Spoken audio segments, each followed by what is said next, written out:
Buonasera, direi di cominciare scusandoci per l'abituale ritardo. Ringrazio i nostri ospiti, ringrazio il professor Floremo, che è stato già con noi in altre occasioni, e Paolo Medeossi, anche lui abbiamo avuto l'occasione di conoscerlo anche a una presentazione della rassegna con il suo libro La città comincia per lui. Grazie a tutti voi, lo dico a conclusione di questa 20ª rassegna, perché non ci avete mai fatto mancare la vostra presenza e il vostro sostegno,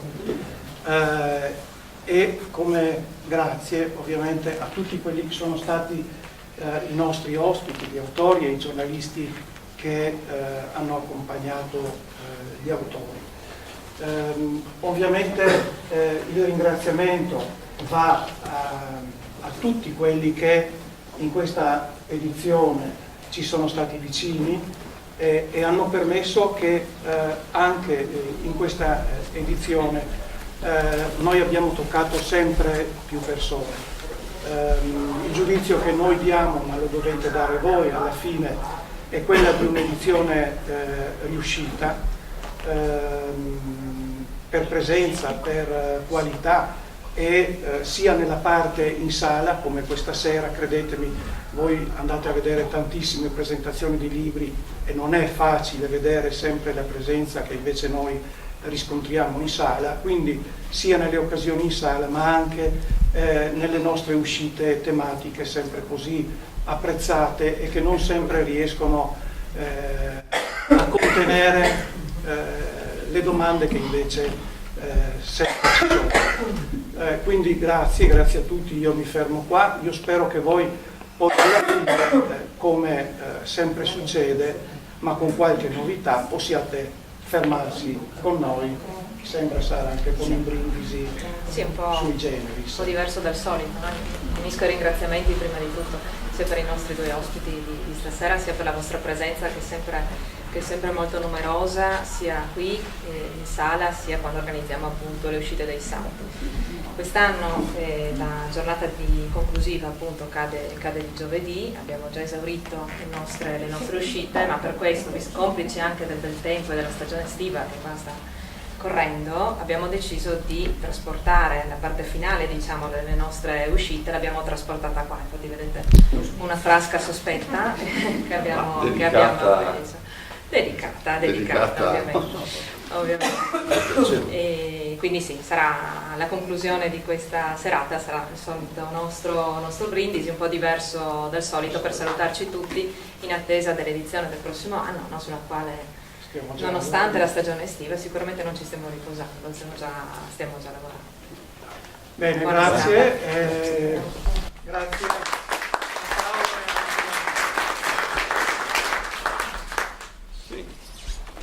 Grazie a tutti voi. Sì, infatti l'allestimento è tipo frasca, penso, no? No, perché con Angelo eravamo qui qualche mese fa, proprio perché il precedente libro di Angelo, non so se l'avete letto, avevate presente la presentazione, aveva come tema le osterie, però dei passi perduti, e quindi era un viaggio molto particolare tra le osterie friulane, slovene, balcaniche, triestine, eccetera. Qui invece abbiamo questo libro, forse non tutti sanno che in Friuli puntini, che è espressamente friulano, quindi Gorizia, Udine, Pordenone, eccetera. Una cosa, adesso con Angelo dialoghiamo, come abbiamo fatto anche nelle precedenti occasioni. Il titolo è curioso e fa parte comunque ecco, questo va detto, l'editore di questo libro non è un editore qui che opera in Friuli, eccetera, era Newton Compton, che è un editore nazionale di Roma, penso, no? Che ha quindi tutta una serie di libri, come vedete se prendete il libro nella parte finale, che punta sulle curiosità, sugli aspetti curiosi, eccetera, quindi titoli che anche vanno incontro un po' all'attenzione del pubblico, che invoglia il pubblico a conoscere qualcosa del territorio, di un territorio dove vive o dove vorrebbe andare, o comunque solo per un interesse personale. Ecco. E quindi questo è il titolo. Però questo viaggio, questo libro scritto da Angelo, non è solamente un libro dove trovate le curiosità, le stranezze, gli aspetti così insoliti, e ce ne sono in abbondanza, però è anche un libro dove ricostruisce un po' la storia del Friuli e secondo un filo logico sul quale magari possiamo anche dialogare con Angelo, possiamo fare delle domande, approfondire, eccetera. Quindi ha una struttura da libro storico che poi va nello specifico proprio a fare quello che viene annunciato nel titolo, quindi questo. Tra l'altro questa serie di libri della Newton Compton ha dei precedenti notevoli, per esempio c'è una storia del Friuli di Tito Magnaco di una ventina o trentina di anni fa che è molto importante. Sulle storie del Friuli, voi sapete, ci sono dei testi ormai classici, like Baschini, eccetera, che fanno come punto di riferimento. Tito Magnaco, proprio per questa collana, per questo editore, scrisse questo libro, Storia del Friuli, che era alternativo, perché rispetto agli altri autori che erano quindi della linea più vicino a una certa interpretazione sul patriarcato di Aquileia e così via, Magnaco partiva da altri presupposti, essendo lui notoriamente marxista, studioso marxista, eccetera, quindi aveva un'altra impostazione, diciamo, laica rispetto agli altri modi di raccontare il Friuli, perché il Friuli viene raccontato in mille modi e comunque rimane sempre un'entità molto molto misteriosa. Tra l'altro in questi giorni qua, come sapete, se seguite i giornali, siamo diventati molto di moda. Tutti che vengono in Friuli sono anziani leader che sotto il sole raggiungono i luoghi della lotta partigiana e dicono cose strane, però sono diventati fino a domenica improvvisamente. Il mondo ha scoperto il Friuli Venezia Giulia e invece noi siamo qua da una vita, da sempre, da secoli, da millenni, un po' misteriosi, un po' insoliti, un po' strani, un po' messi insieme in questa strana composizione che già, se voi vedete la cartina del Friuli qui con un po' in peduncolo, Trieste, cioè, già lì siamo strani, no? Siamo strani poi, come dice anche Angelo nel suo libro, al nome Friuli Venezia Giulia, no? Che poi tra le regioni italiane è l'unica che poi viene citata molto come sigla, FVG, no? Dove vivi? FVG, titoli giornali, FVG. Succede da nessun'altra parte d'Italia, cioè il Trentino Alto Adige, nessuno dice TAA, dove vivi? Nel TAA, mai sentito.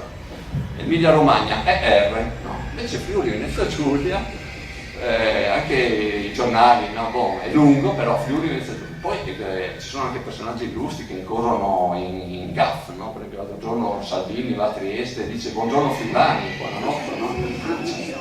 Qualche anno fa c'era il cantante Springsteen che aveva fatto il concerto l'anno prima a Udine, no?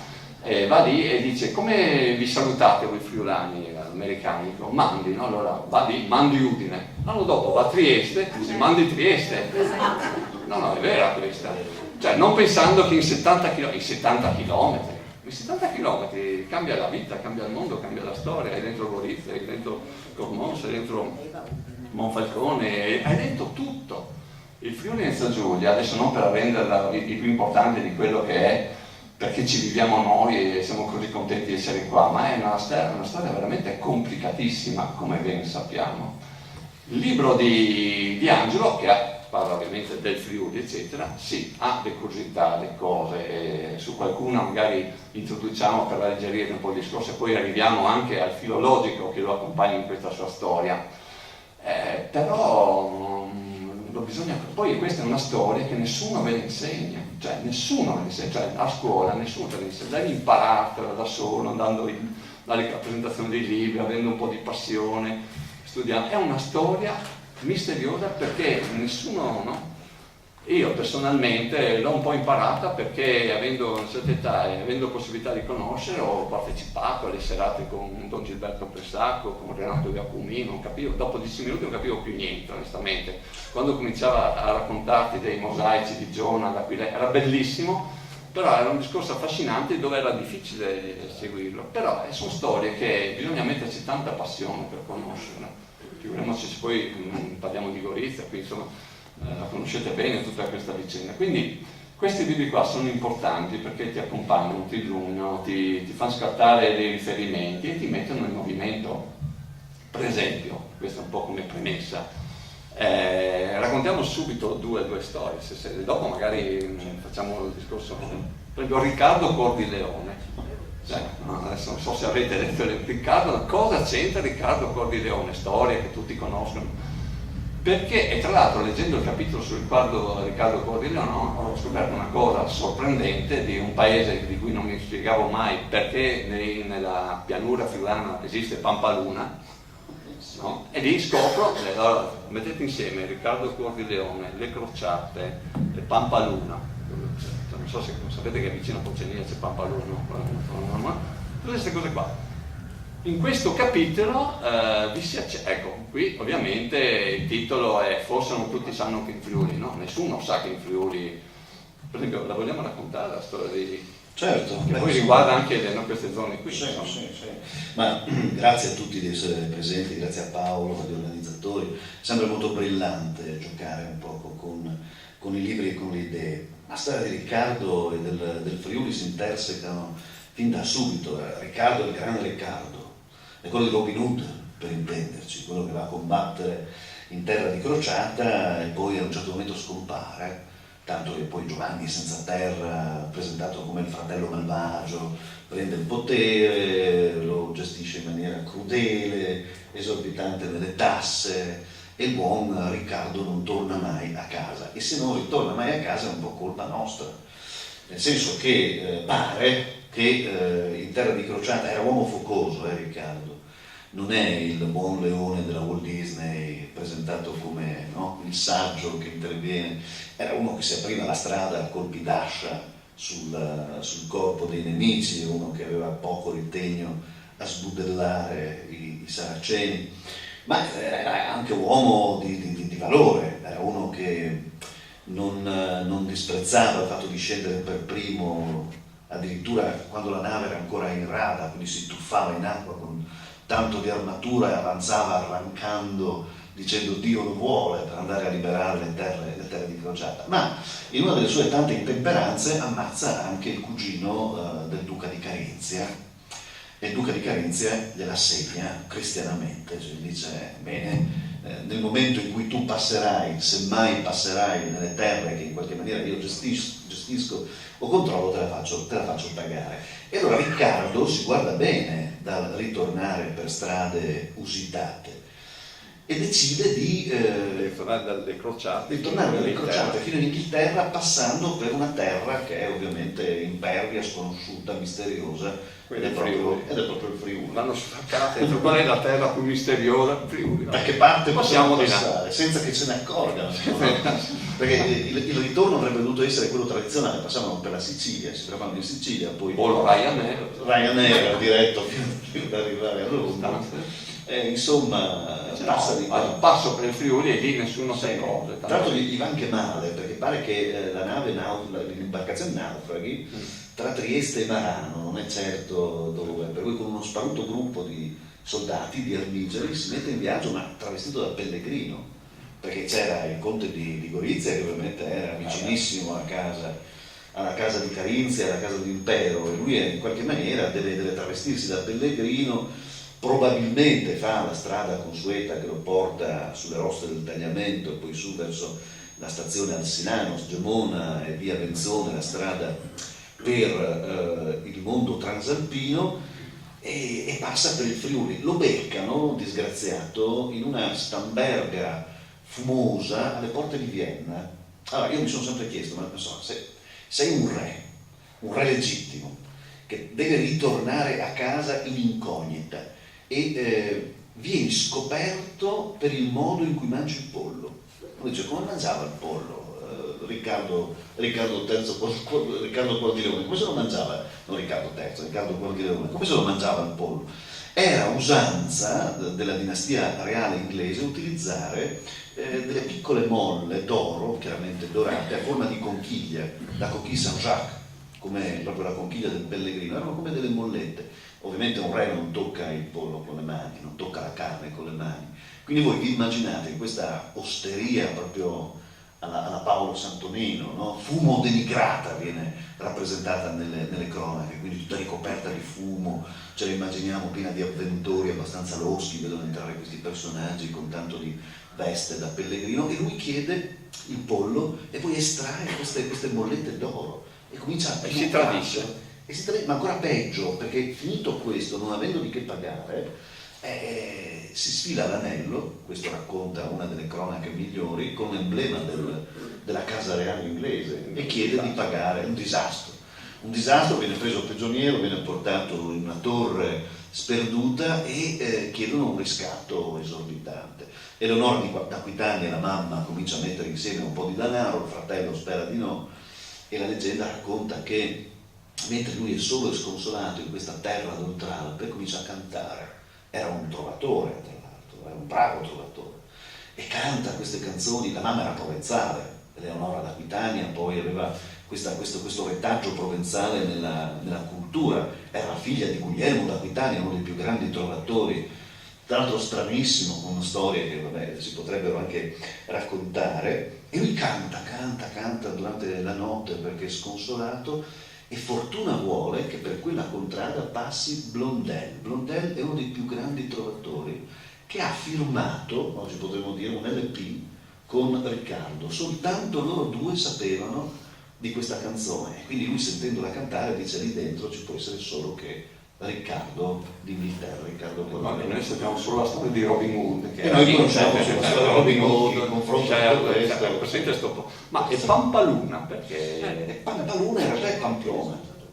Secondo alcuni storici è proprio uno dei porti fluviali in cui poi perché Pamplona, sapete, in Spagna, vicino a Santiago de Compostela, c'era il pellegrinaggio, perché per esempio a Udine c'è la chiesa di San Giacomo Santiago, dove, se avete presente, sono delle conchiglie, che è il simbolo di Santiago, e quindi i pellegrinaggi partivano da lì e arrivavano a Santiago. Quindi Pampaluna, perché lì era un luogo di porta e quindi si collega a Pamplona.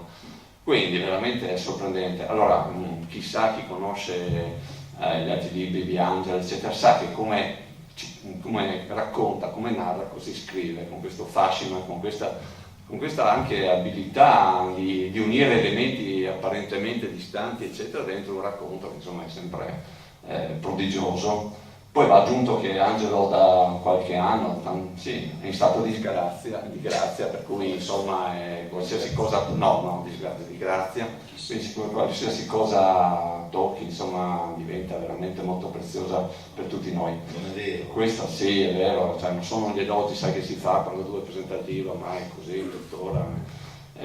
Poi insomma lo conosciamo, lo conoscete, quindi aggiungo solo cose che già sapete.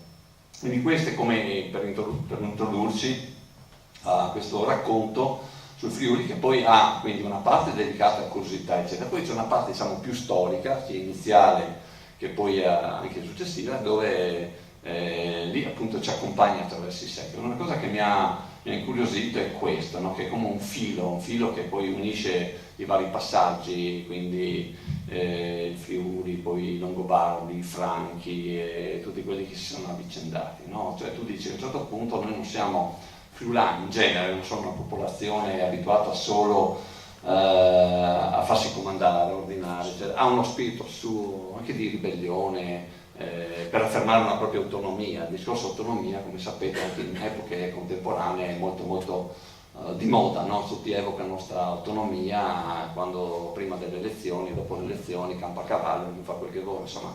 Però l'autonomia è una... in Friuli, non so se voi a Gorizia, cioè siete Friuli anche voi, però dalle parti nostre, per esempio Gemonese, cose così, insomma è molto importante questo sentimento e tutti vanno a toccare, a evocare, no? Questo fatto dell'autonomia, no? Anche tu lo dici, cioè la nostra è una storia comunque dove l'autonomia era presente anche nei secoli passati, pur ovviamente dovendo confrontarci con quelle epoche storiche e così via. Sì, è assolutamente una delle caratteristiche. Poi è strano, no? Che il popolo friulano venga sempre presentato come un popolo di sotans, si dice in friulano, quindi un popolo che china la testa, che si abbassa al padrone di turno, che è saldo, onesto e lavoratore, quindi, no? Saldo, onesto e lavoratore. Però se ci pensate è un po' un'immagine che viene costruita dai vari padroni che sono passati sulle nostre teste, perché fa comodo avere un popolo che sia saldo, onesto e lavoratore, obbediente, pronto a partire subito come carne da macello per tutte le varie guerre che si sono inventati, no? Da una parte e dall'altra. In realtà non siamo mai stati davvero così, cioè siamo un popolo di briganti, una volta l'ho detto, in zona di Ospedaletto di Gemona, dimostrando con dati alla mano che insomma la presenza di prostitute ad Ospedaletto di Gemona raggiungeva quasi il 95% tra il 1300 e il 1350. Un gruppo di signore a Rossendo si è alzata e se n'è andata via. Adesso non so se fosse una rivendicazione di tipo così legato alla professione antica o forse non si riconoscevano, ma siamo sicuramente un popolo di ribelli. Quando Venezia arriva nel 1420 e comincia a controllare le cose, insomma i preti stessi si mettono dalla parte dei briganti. Ci sono delle scene ridicolissime sul traffico illecito del tabacco, per esempio, che Venezia chiaramente voleva controllare, e pare che i preti della Carnia, si dice tanto zona conservativa, suonassero le campane ogni volta che gli sbirri veneziani si avvicinavano per avvisare di nascondere questo tabacco, tanto che ci sono delle cronache dei luogotenenti veneti che dicono: cosa strana che in Friuli si suona spesso le campane, no? Una cosa strana, al di fuori della consuetudine, avvisavano, il prete avvisava la popolazione. Ma adesso sono arrivato trafelato perché accompagnavo un gruppo di amici, di studenti dell'Università di Opava, Slesia Slava, Repubblica Ceca, che venivano appunto a vedere quello che Jacomin aveva intuito sui mosaici di Aquileia, no? E lì si discuteva di come la radice antica del cristianesimo aquileiese è legata alla plebs, alla pieve, plebs. Guardo il professor Tavano, che insomma queste cose non sono masticate ma ne ha insegnate. A plebs, bellissimo, del popolo. È il popolo dei credenti, il popolo di coloro che credono, ma si parte dal basso. Tra l'altro il plebanus, che poi diventa il pleban in friulano, quindi chi gestisce la plebs, veniva nominato dalla comunità antica dei credenti. Era quasi una forma di indicazione, di suggerimento. Io riconosco in questa persona una persona saggia, capace, un presbitero, no? Potremmo quasi dire, una persona anziana, capace di avere la saggezza che viene prima della dottrina. Prima c'è la saggezza, il saper vivere, la consuetudine, l'essere retti, giusti, probi. Poi in un secondo momento viene la dottrina. Per San Paolo addirittura prima l'amore, la consapevolezza, il saper vivere e alla fine la dottrina. È bellissimo.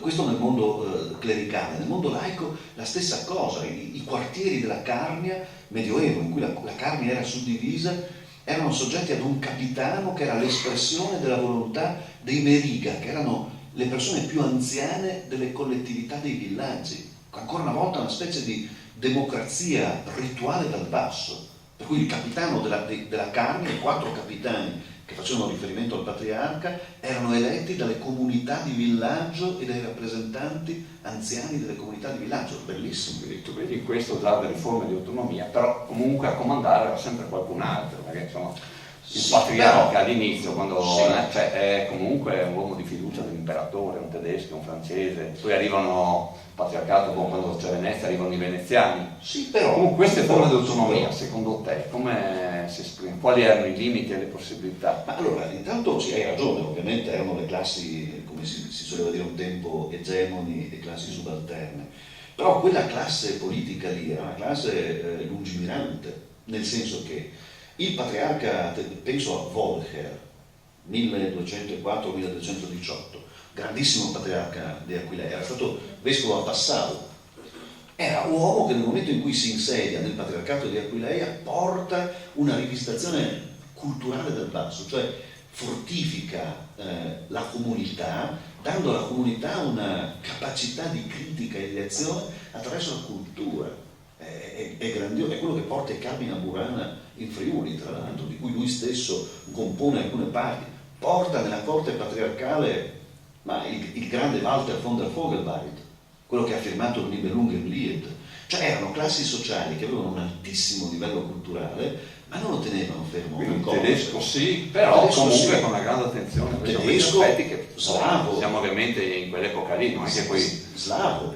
Certo. Cioè Swatibor, siamo intorno al 1117-19, fondazione dell'abbazia di Moggio, è un patriarca slavo, ma slavo non perché di dinastie tedesche presenti in Boemia. Swatibor è proprio boemo. Quindi già l'Europa. Nel tuo libro poi c'è un aspetto, ecco, questo del tutto sconosciuto, che non c'era solo il vescovo, il principe ecclesiastico di Aquileia, però c'erano anche i vescovi di Bamberga, no? Ah sì, certo. Questo è un elemento nuovo, perché ecco, questo sfugge di solito. Noi parliamo dello Stato patriarchino, però da Pontebba in su c'è un'altra autorità. Sì. È il vescovo di Bamberga, che tra l'altro diventa importantissimo perché ha una dimensione strettamente legata al territorio, per quello ti dicevo l'elemento su quale la partecipazione della popolazione. Pretende che vengano redatti gli statuti della foresta. C'è un'edizione slovena, purtroppo mai tradotta in italiano, del XIV secolo, con tanto di urbari stimolati da questa raccolta statutaria, e quindi la vita delle città in collegamento con la grande foresta del Tarvisiano, dove si dice che ci deve essere un rispetto assoluto per i carbonari, quelli che fanno il carbone, per quelli che gestiscono i pascoli, per chi deve tagliare le legna, perché, e lo dice proprio l'introduzione della raccolta statutaria, noi ereditiamo dei beni che dobbiamo lasciare in possesso a coloro che verranno, e l'amministrazione a cui noi oggi siamo chiamati implica una responsabilità forte, perché le scelte che noi faremo dovranno o pagarne o dovranno beneficiarne coloro che verranno, ed è di una modernità. Magari le classi sociopolitiche attuali avessero questo principio di fare non per adesso ma per il dopo, no? Con una lungimiranza, una capacità di vedere lontano, in un elemento di connubio tra natura e cultura che ancora oggi in Val Canale si vede. Io ho insegnato 10 anni a Tarvisio, vi assicuro che l'amore che c'è per ogni abitante della Val Canale, prendete Camporosso, prendete San Leopoldo, prendete Valbruna, nel rapporto con il bosco, la foresta, gli animali. C'è la foresta di Tarvisio, c'è la foresta, territorio segnato dalla foresta, che appunto apparteneva ai Bamberga, poi entra nella consuetudine dell'impero teresiano, l'amministrazione teresiana, hanno ancora le tavole. Comunque questo modo di gestire il territorio finisce nel 1420, quando arriva a Venezia. Ecco, su Venezia tu non dici praticamente quasi niente, no? Cioè, allora diciamo c'è una parte storica, poi le curiosità, ecco, qui 4 secoli, comunque sono 4 secoli, il periodo più lungo, sì. Però è un lungo oblio, mi pare di capire, questo è il tuo punto di vista. Sì. Anche se per esempio una città come Udine, se ha qualcosa da far vedere, lo deve a quel periodo lì, perché insomma... Sì, però è una snaturalizzazione un po', no, della storia del Friuli. Udine e Cividale sono state le due grandi città in rotta tra di loro. C'è un patriarca grandissimo che è Antonio Pancera, e che è molto vicino affettivamente a me, perché è il padre spirituale di Guarnerio d'Ardegna, tanto per citarne una, che cade proprio nella disputa tra Cividale, che vuol dire impero, e Udine, che vuol dire ormai Venezia. Vince Venezia, è ovvio che vince Venezia.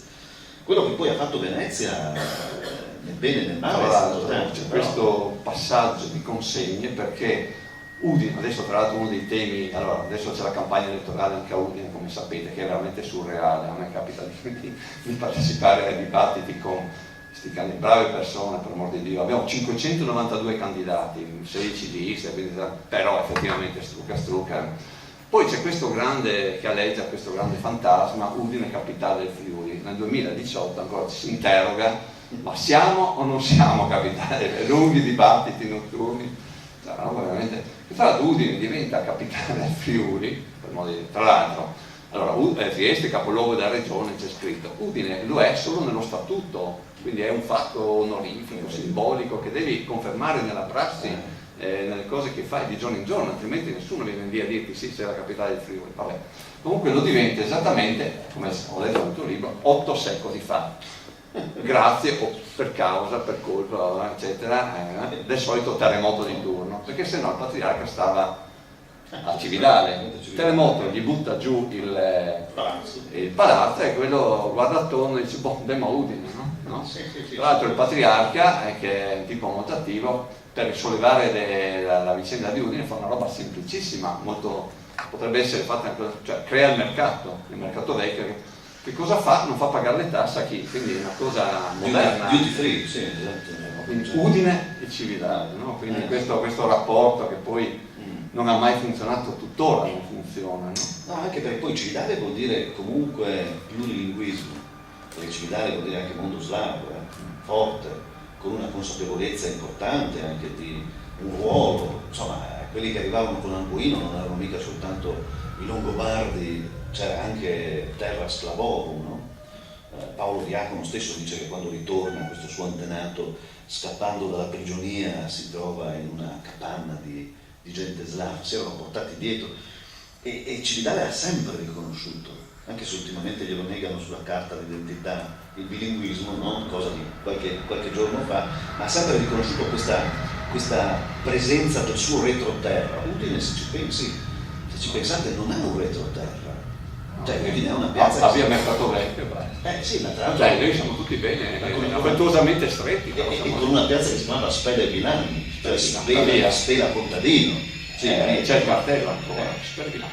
Per cui se vuoi un rapporto difficile con il mondo contadino. È un rapporto difficile. Una cosa curiosa che notavo, no? Cioè, in provincia di Udine abbiamo 3 luoghi patrimonio dell'UNESCO, no? Allora, Cividale, che è città longobarda, eccetera, quindi sono personaggi, no? Poi c'è Palmanova, e vengono i veneziani a farsi la loro... E poi c'è Aquileia, che nel 181 a.C. sono in quanti partono dalla Sabbia, come abbiamo appreso quella sera con Nicola Gaddi, in una conferenza fatta da Paolo Poli, in migliaia partono dalla Sabina, quindi praticamente una cosa strana, i 3 luoghi storici hanno tutte... No? Afferenze strane. Esatto, non è che sia una cosa nata lì, perché dice no, la creiamo qua per un certo motivo. Ma per questo sono convinto che l'identità del friulano sia un'identità dinamica e inclusiva da sempre. Chi costruisce il concetto di identità sulla differenza per escludere gli altri ha sbagliato la partita fin dall'inizio. L'identità del popolo friulano, mettiamoci insieme anche i carlici, chiaramente gli isontini, è dinamica, è propulsiva, è inclusiva. Siamo stati una terra che ha macinato tutte le grandi civiltà del passato. Arrivano gli slavi, no? E diventano. Poi arrivano i tedeschi. E diventano. Poi arrivano i milanesi, i toriani arrivano a Milano perché, da Milano perché vengono sconfitti e viscono. Poi arrivano i toscani. Cioè quando uno perdeva a Firenze, cioè andiamo in Friuli a fare un po' di affari. Cioè praticamente arrivano tutti, giusto? E si insediano. Questo è un destino. È un destino, sì. Ma non è che rimangano toscani, milanesi, cioè assumono un'identità polimorfa che poi ritrovi nella lingua, ritrovi nelle tradizioni. Il friulano è uno dei dialetti ladini, quindi è una lingua di fatto, ma è quello che è più ricco di toponimi, di oronimi, che provengono anche dai mondi circostanti. Tutto questo è una materia, come dicevo, misteriosa e poco conosciuta, tutto sommato. Ancora una cosa e poi passiamo a qualche curiosità. Cioè tutto questo si interrompe, c'è il periodo veneziano, poi tu dici questo, no? Che è molto la quintristoria di Premio Jeff Marchette e Enrico Placeriani. C'è un governo che è attento alle autonomie, è quello austriaco dell'Ottocento, no? Poi finisce quando arriva Quintino Sella qua, che è il commissario del re, e dice cari friulesi, no? Vabbè, siamo come al Man di Udi, vabbè. Cioè, tu fai queste distinzioni, giusto? Ma sì. Quindi sei in linea con la quintristoria? Ma sì, in certo senso sì, è innegabile che fino al 1866 una piccola impresa friulana aveva un mercato enorme.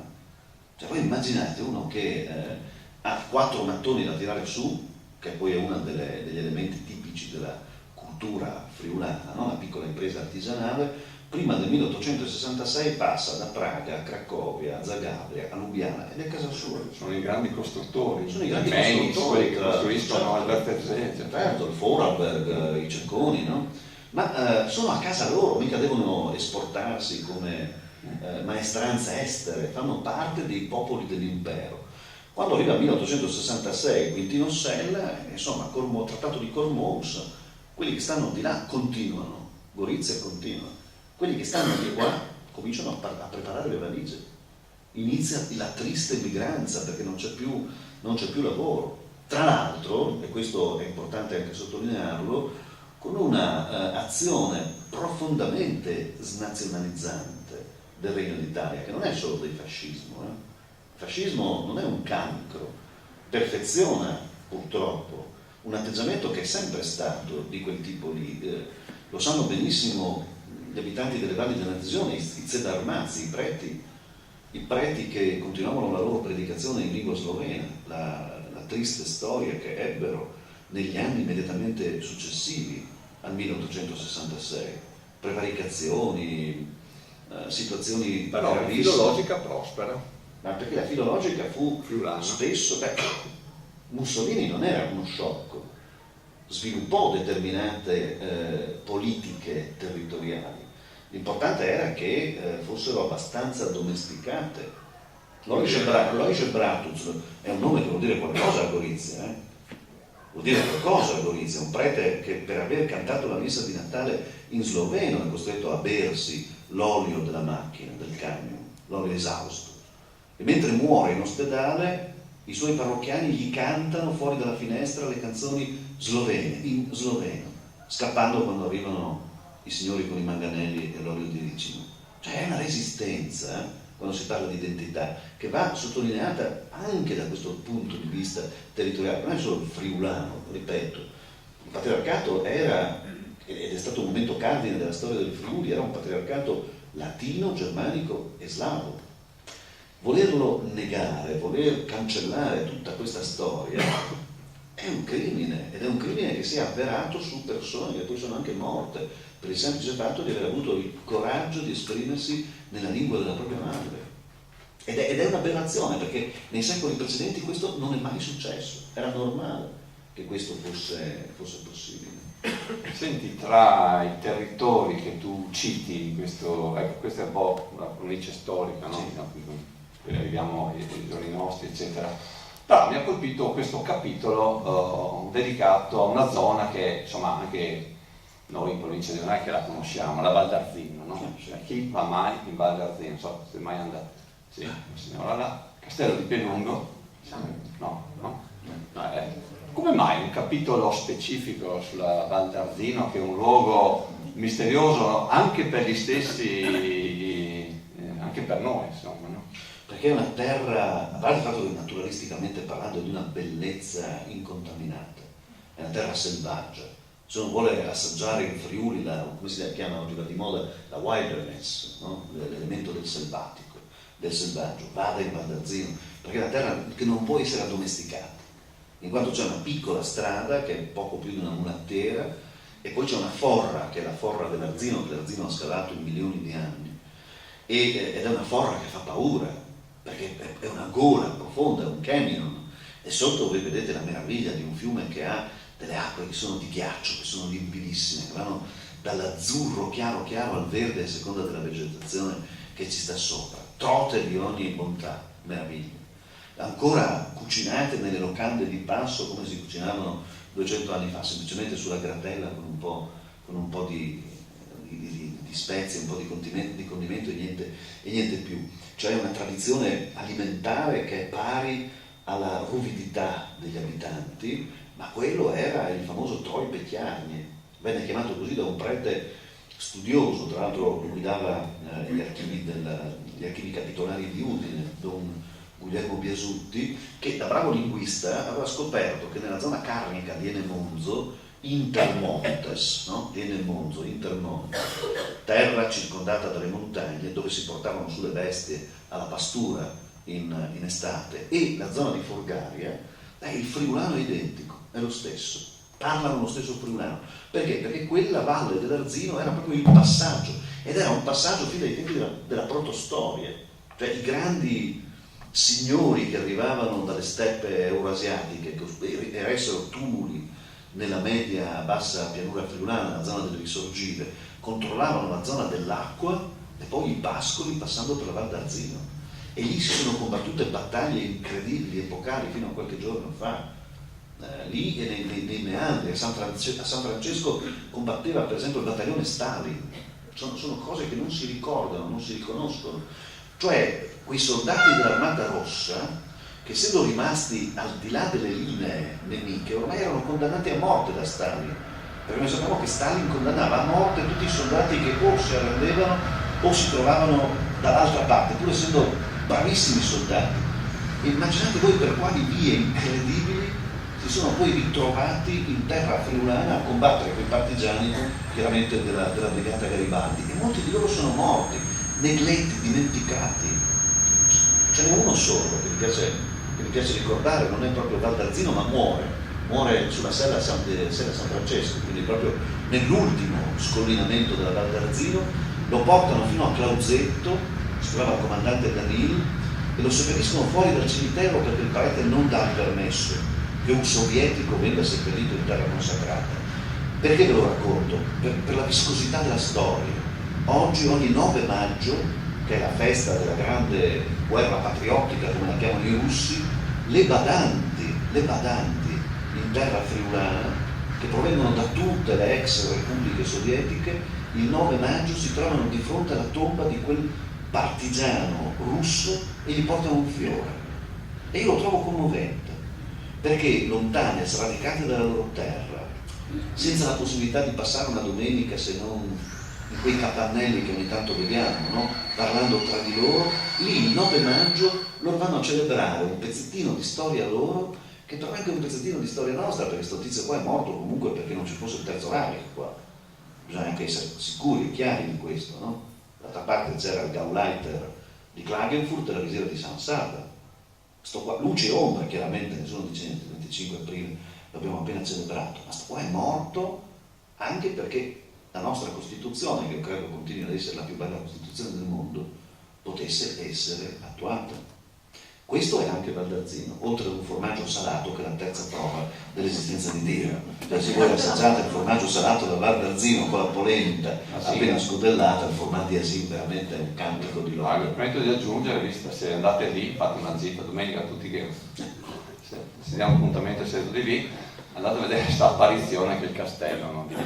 di Giacomo Siccone, che non so se avete presente, è un castello tipo secolo fa, tipo stile inglese, eclettico, sì. Assolutamente, tra l'altro è chiuso perché di proprietà, però si può andare lì, ha esternamente degli affreschi, dei mosaici, di personaggi. Giacomo Secconi è stato un personaggio veramente incredibile, uno partito da niente, costruito ferrovie. Tra l'altro è l'unico italiano ad aver ricevuto una benemerenza da Franz Josef per aver finito il lavoro prima. E ha applicato un sacco di soldi. Prima. No, tra le curiosità, ce ne sono tante, però due mi sembrano particolarmente degne. Poi parliamo siccome ci sono tante signore, poi parliamo delle donne, e goriziane. Goriziane, sono due goriziane. Sì. No, tra le curiosità due, no? Una, i bacchi da seta. Come sapete i bacchi da seta sono fondamentali per l'economia friulana, sono stati fondamentali, storia, eccetera, no? E tu spieghi proprio in questo capitolo da dove arrivano, da dove vogliamo spiegare brevemente? Sì, era una forma nel mondo contadino importante perché di sopravvivenza, perché si andava al mercato, si comprava un ditale di uova di bacchi da seta, poi da quel ditale di uova nasceva una coltura incredibile foraggiata con il gelso, e quel poco che si riusciva poi a portare, i cavaliers si chiamano in friulano, venivano portati nelle filande, venivano pagati in bianco e nero, pagati pochissimo, dove lavoravano donne, lavoravano le filandere, e questo permetteva loro, tra l'altro, di avere già un principio di indipendenza all'interno della famiglia patriarcale friulana, perché lavoravano loro nelle filande e si potevano, con quei soldini che guadagnavano, mettere da parte un po' di denaro per la propria dote. Quindi è un lavoro di grande fatica. Nella filanda bisognava mettere le mani nell'acqua bollente per riuscire a sbollentare il bozzolo del bacco da seta, di grande pazienza, perché le uova tra l'altro poi venivano messe sotto il paillon, sotto il materasso dove dormiva il vecchio generalmente, che ormai non si alzava quasi nemmeno più dal letto, vedete, quasi un sistema integrato di economia, e quindi le riscaldava.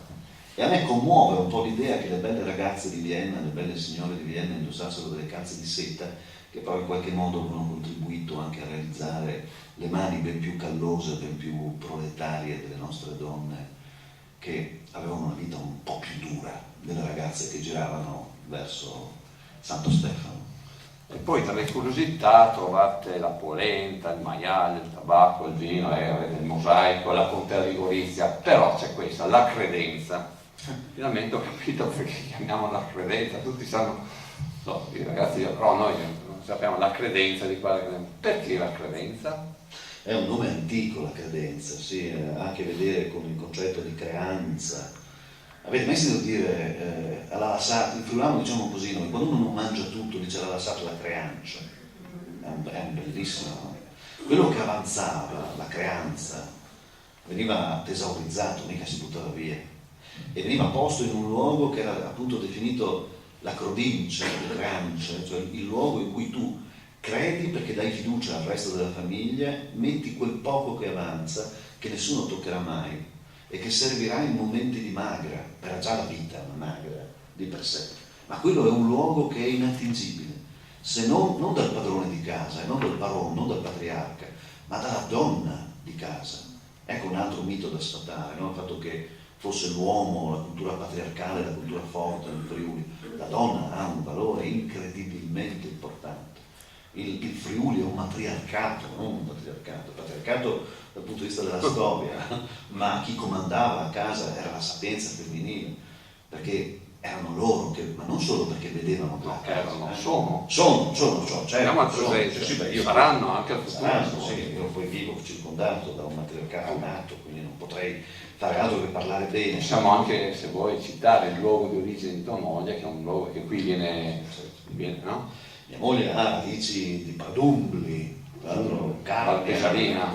Tra l'altro Prat das Dumblas, il prato delle signore, il pascolo del signore. Insomma, paese degli anarchici, tanto per Anarchici, sì.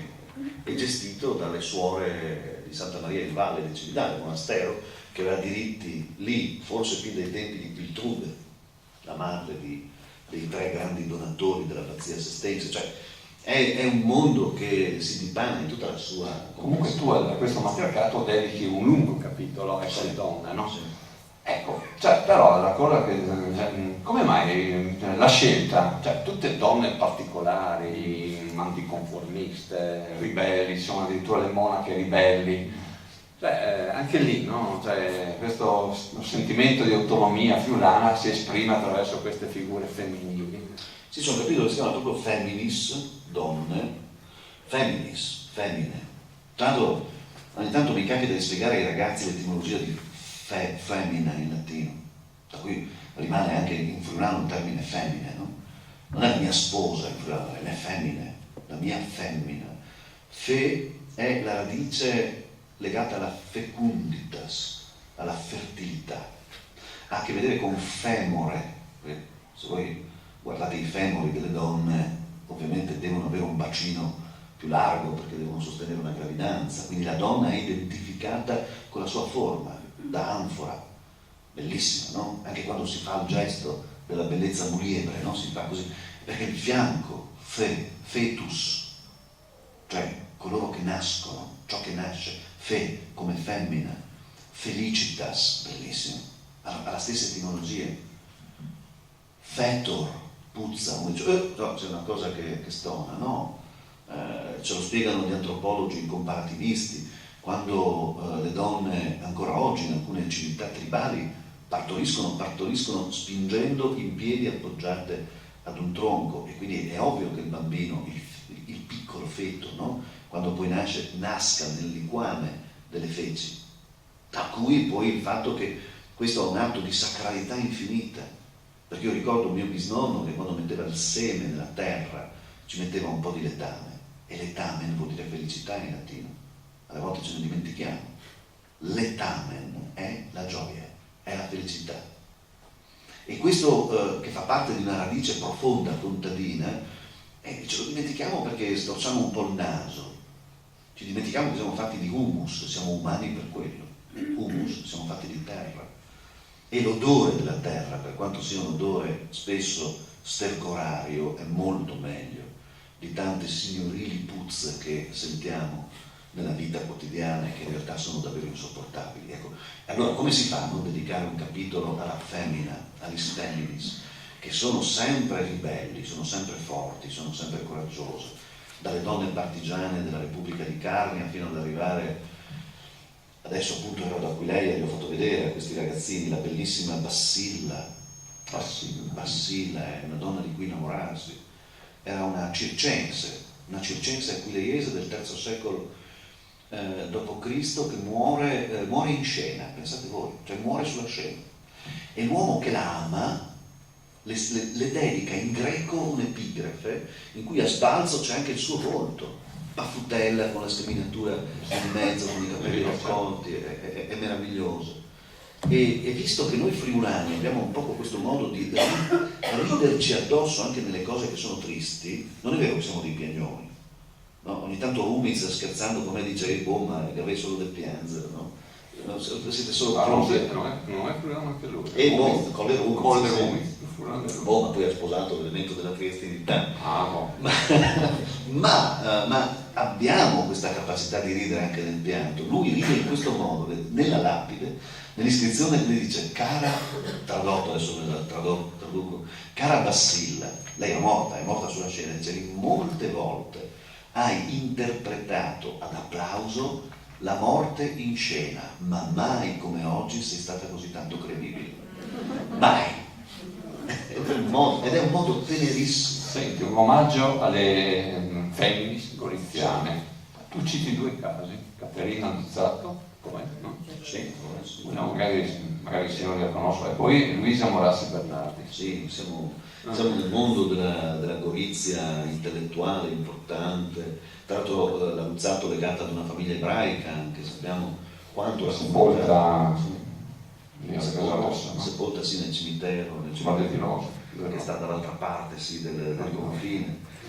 Donne da una parte una delicatezza, se si vuole, fortissima, ma dall'altra anche una forza morale, una capacità resistenziale e anche creativa, perché queste 2 in particolare scrivevano, avevano atelier, avevano aperto luoghi di incontro, di dibattito culturale di altissimo livello, seppero resistere a tutte le risacche della storia con grande dignità, con grande sapienza, dando lustro anche al resto del loro territorio, dando onore in maniera tipicamente femminile, vedendo la storia, leggendola ed esprimendola in maniera tipicamente femminile. Non le trovate sui libri di storia, purtroppo. È un peccato, no? Che rischino di essere poi spazzate via, non conosciute. Ha Luzzato una bella lapide, certo. Vai via Carducci, no? Se non vado, c'è una lapide sulla cena.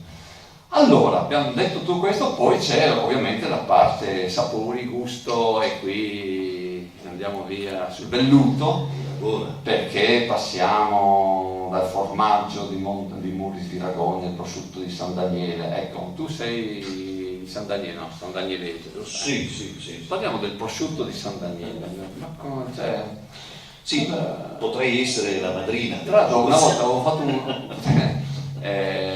fatto così un'inchiesta, un servizio giornalistico sul prosciutto di San Daniele, ho scoperto che percentualmente la città che mangia e consuma di più è Trieste. I triestini sono molto ghiotti di prosciutto di San Daniele, una curiosità che mi aveva... No, dirò una cosa strana che non ho messo nel libro. Come convivete col prosciutto? Male. Cioè, quando uno dice sono di San Daniele, prosciutto. Male. Io durante la festa del prosciutto di San Daniele, se posso, scappo, a meno che non sia lui a beccarmi per incontri o cose di quel tipo lì, perché i sandanielesi vivono molto male la festa del prosciutto.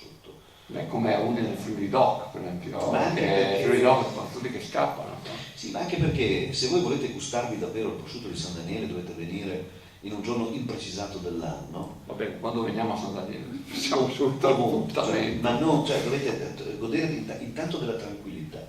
Cioè il miglior condimento del prosciutto di San Daniele è la pace, la tranquillità, vi sedete, se c'è caldo vi godete sotto la frescura un buon taglietto di vino, chi piace più bianco, chi piace più nero, ma non la ressa, non il dover fare tutto in velocità, non il dover correre. Sceglietevi un'osteria, una qualunque, il prosciutto è sempre molto buono e ve lo degustate assieme agli amici o assieme alle persone che amate. Quello è il tempo giusto per il prosciutto di San Daniele. Purtroppo la grande kermesse diventa la corsa alla fettina che poi ti viene servita calda, diventa oleosa, diventa la storia dunque il prosciutto di San Daniele solo nel territorio di San Daniele. È una balla mostruosa. Sì, ma infatti, perché già Fagagna, vai poi un metro più in là, non tira la stessa aria. Se posso fare l'eretico, adesso faccio l'eretico, il prosciutto più buono è quello dei fratelli Molinaro Testa che si trovano a Ragogna, non a San Daniele. Ma non possono fregiarsi del titolo di prosciutto di San Daniele perché sono 3-4 metri fuori dal territorio di San Daniele. Lo pagate meno, lo pagate molto di meno perché non ha mangiate meglio, ed è di una bontà perché c'è forse lo spirito della ballata del tagliamento che viene più diretta, sembra quella del bosco del monte di Muris di Ragogna, che lo rende molto più resinoso, molto più sapido, e quindi insieme le due cose direi si sposano. L'errore è quello di voler sempre certificare tutto, no? Sì, che è giusto, per l'amore del cielo, è importante. Una cosa che forse non si sa, ed emerge dai documenti d'archivio della Biblioteca Guarneriana, è che è molto recente il concetto di kosher, del prosciutto di San Nenore.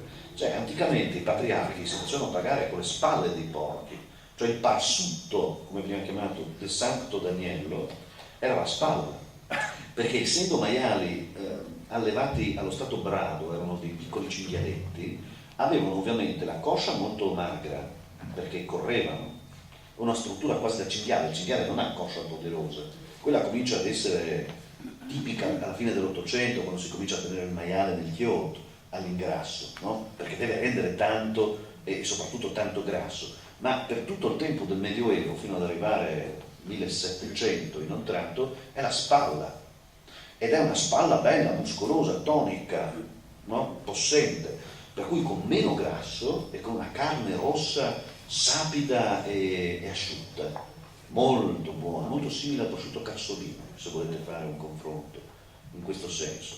Si è perso, adesso la fettina ha questa buona cornice grassa che dà anche l'idea buona, no, del grassino, che va stemperato con un buon vino nero, soprattutto un buon vedete, con Angelo possiamo passare da un argomento all'altro con estrema facilità, per cui è così. Ma poi nel capitolo del vino invece citi il famoso caso del Tokai, no? Che è ancora che sanguina la ferita. Io mi ricordo quando lavoravo qui a Gorizia al Messaggero, inizio degli anni 2000, scoppiò proprio il caso, no? Di quando cominciò la battaglia, che poi venne persa, perché c'era appunto i Formentini che tiravano fuori il famoso le vigne del Tokai, che hanno, ecco, anche queste storie ti appassionano come le altre, insomma. Sì, perché sono cultura, cioè il senso della terra, dell'appartenenza alla terra nella quale tu vivi è fondamentale.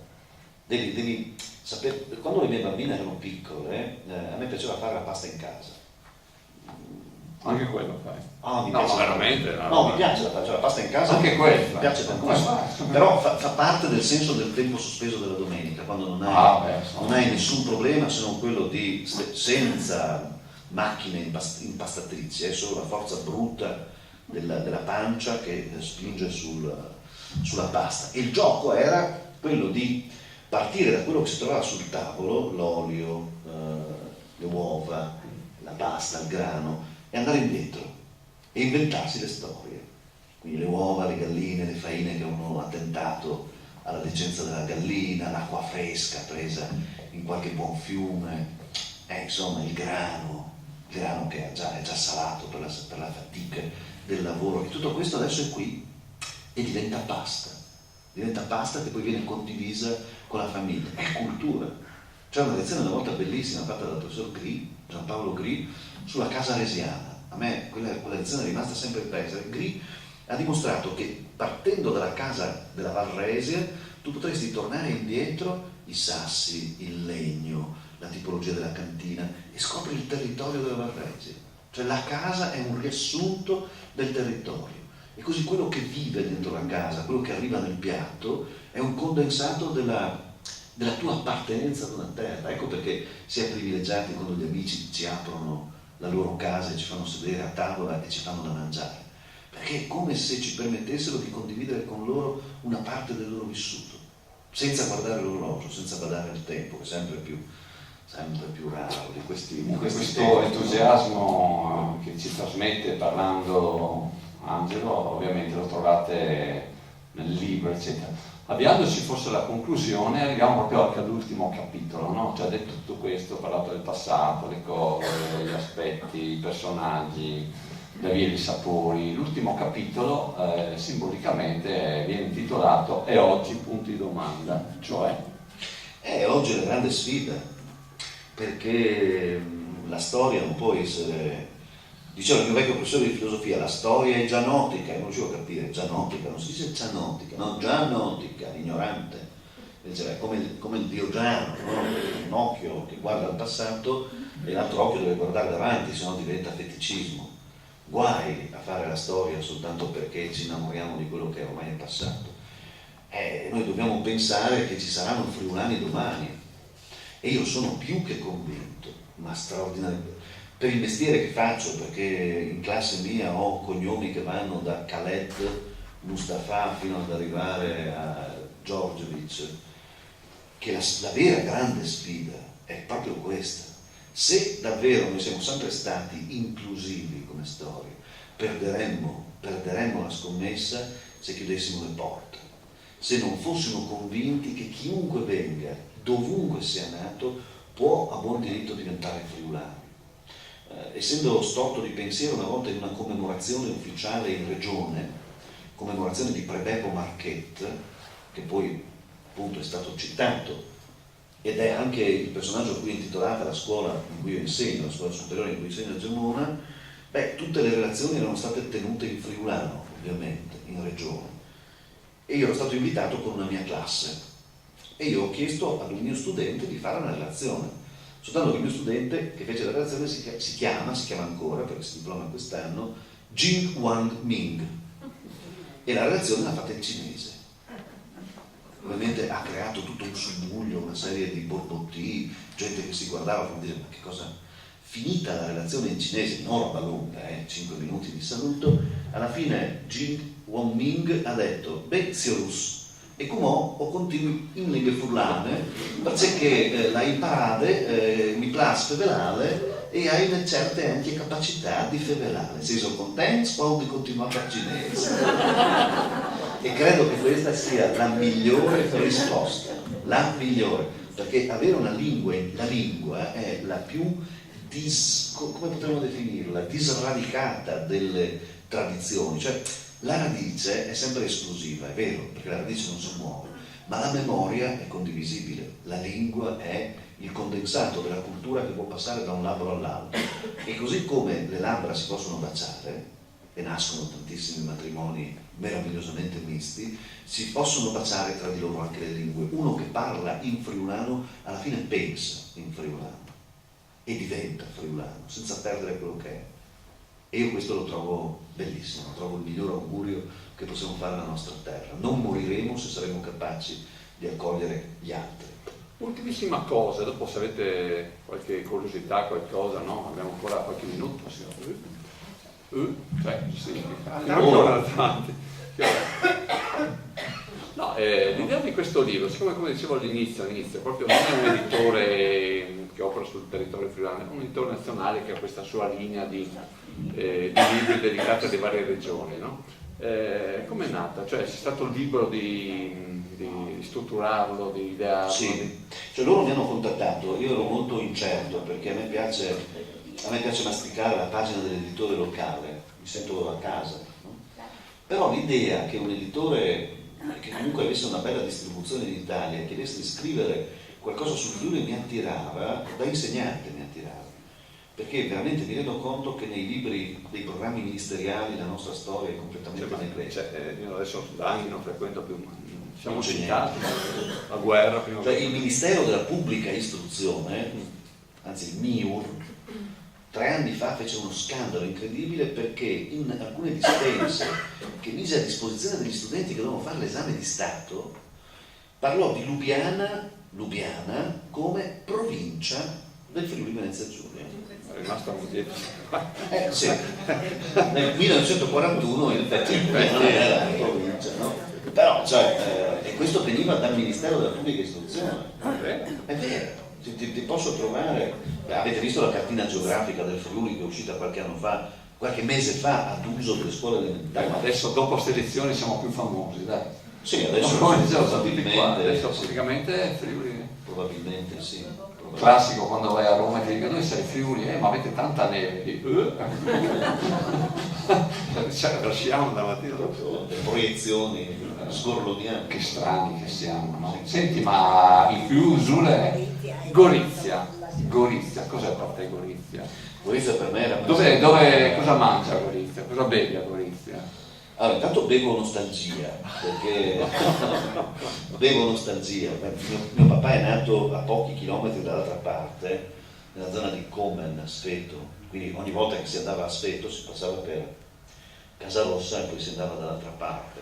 Poi, a Comeno, sud, zona di Sfeto. E quindi si andava là a portare un ricordo ai morti, che sono sempre, come si dice, i semi della terra, e poi si tornava indietro e ci si tornava chiaramente a Gorizia, perché Gorizia era la città di riferimento per l'infanzia di mio padre, più che non Trieste, era Gorizia. Ma avevate la Procusnica? E no, perché comunque noi poi vivevamo comunque nella zona Sant'Antonio. di Sant'Aniene, sì, di Sant'Antonio, sì. Non vivevi. C'erano i granizzari serbi, era un'avventura, una cosa che adesso i nostri studenti non conoscono più, il senso del confine. Ed era un confine stupido, perché ti rendevi perfettamente conto che mentre la natura, la terra, la gente era un continuum, la politica non lo era, no? Questo, ecco, Gorizia per me rappresenta questo, e rappresenta veramente una città della nostalgia, perché è molto più di quanto apparentemente non sembri Trieste, una città multietnica, forte, popolarmente radicata, molto di più. Trieste è una grande vetrina, Gorizia ha questo senso di Europa forte, fortissimo, terrigno se vuole. Quindi ogni volta che ci vengo con grande passione. Quando poi ci capita di finire in osteriette, Ma sì, a proposito. no? Beh, Oggi ce l'abbiamo qua. Posso raccontare questa, che l'ultima volta eravamo alla Legni, no? A Alla raccontare il Legni, libro sull'osteria, poi siamo andati in un'osteria, in quella via dove c'è la Croce Verde lì dietro, quella con Francesco Giuseppe. Hanno fotografie Francesco Giuseppe e Gigi Lorè, presente Gigi Lorè, dei Tigri, no? Quindi, poi tra l'altro io ho detto che Gorizia, io ci ho lavorato in 3 anni, ho abitato anche per anni a Falcone, è una città piena di targhe, di lapidi, che voi se venite qua non ve ne rendete conto. Cioè, vivendo a Udine noi abbiamo 3 lapidi di Quintino Sella. Vedi la differenza. E qua, boom, boom. Tra l'altro mi colpiva che lungo la stessa via, che non mi ricordo il nome, c'è una lapide che ricorda 2 viventi in pratica. Uno è Carlo Rubbia, premio Nobel per la fisica, e un po' più avanti la lapide o la targa che ricorda qui è nato Gigi Lorè, batterista delle Tigri. Ho detto, vedi, Gorizia, devi cominciare a raccontarla così. 2 targhe, di solito si mette la targa uno che non c'è più, insomma, viventi, uno è il premio Nobel e uno è il batterista delle Tigri. Queste sono le cose fondamentali. La città della città, certo. Esatto, quindi è una città molto molto particolare, eccetera, che insomma. E appunto in quel periodo lì appunto, la città. Tra l'altro ho letto recentemente un articolo sul Piccolo dove hanno fatto un discorso sulla città metropolitana, che ha quindi Gorizia, il sistema Gorizia tra Nova Gorizia e Gorizia, eccetera, 87.000 abitanti, ormai è veramente un 60% ormai di minoranza slovena, da quello che ho letto. Quindi un dinamismo, insomma, un fatto anche nuovo, un fatto che insomma sarà importante anche nei prossimi anni, quindi dobbiamo, immagino, cominciare a ragionare secondo logiche un po' diverse. Comunque anche in questo libro è citato ovviamente Gorizia, ecco, ultimissima, ecco, ho già detto prima, ho visto nell'indice dei nomi la hit parade è guidata da Aquileia, no? Cioè è così di Aquileia, Udine un po' meno. In questo discorso friulano, come abbiamo anche sottolineato prima, Udine non è molto presente, quindi tu, per esempio, di Udine che idea hai? Adesso che andremo a delle fondamentali elezioni, cioè domenica prossima si decidono i destini anche di Udine. Udine è una gran bella città, dovrebbe imparare ad avere un po' di meno puzza sotto il naso. No? Allora, Udine ha, guarda, io ho un po' il dente avvelenato. Udine ha una curia che ha dimenticato che cosa significhi essere pastore. Il pastore deve avere, lo dice anche il Papa, la puzza delle pecore.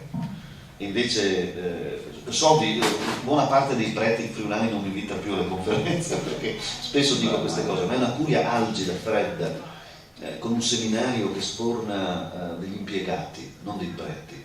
E lo dico per una... Ma è cambiata diciamo da 20 anni, insomma. Fino a 30-40 anni fa, il periodo del terremoto, era una curia c'è un'involuzione di combattenti. C'è un'involuzione, c'è un'università. O dovuto anche all'invecchiamento, alle cose. No, ma è un invecchiamento delle idee, è un invecchiamento, è un volersi adagiare, perché ci sarebbero migliaia di cose da poter fare, adesso il mondo è in subbuglio, cioè tu hai un seminario, lo dico per esperienza personale, ho una figlia che sta facendo il corso per la Cresima e le insegnano che cos'è la mistagogia e gli esorcismi, e quello che le tiene il corso è uscito dal seminario 3 anni fa. E allora una chiesa che ha di fronte un mondo che sta cambiando dovrebbe creare un senso di responsabilità cristiana evangelica. È una mistagogia. Tra l'altro detto con un certo disprezzo del tipo, ve lo insegno io ragazzi perché sicuramente i vostri familiari non hanno la cultura per potervelo spiegare. Primo, una università, vedo altri nomi e altri volti che hanno rappresentato altre cose qui dentro, che ha perso il senso del territorio, che ha perso la passione per la ricerca del territorio. Questo. La cattedra di letteratura non c'è più, mi pare, no? Ma non solo, io dalla Guarneriana ho l'esperienza diretta di ragazzini che vengono a chiedere la tesi, consigli su cosa fare per la tesi di laurea, poi vanno a parlare col professore e ritornano sconsolati dicendo: il professore dice, ma che cosa ci azzecca la biblioteca guarneriana con la storia del Friuli? No, quindi è meglio che non approfondisca. Questo, quindi la chiesa, l'università, la scuola, le scuole di Udine sono cannibaliche, stanno scoppiando, stanno uccidendo le scuole, piccole scuole del territorio. Allora Udine a me non sta simpaticissima, c'è solo una cosa che la salva e la redime: le osterie. Questo è l'unico elemento che in qualche maniera l'abbiamo già affrontato. Bene, allora noi abbiamo concluso, penso. C'è qualche curiosità, qualche domanda? Adesso adesso entriamo nella dimensione osteria della frasca, no? Paolo, un po'. Qui ci sono i libri per chi vuole leggere il libro e farsi fare la dedica ad Angelo. Siamo qui. Chiudiamola qui. C'è qualche domanda, qualche curiosità?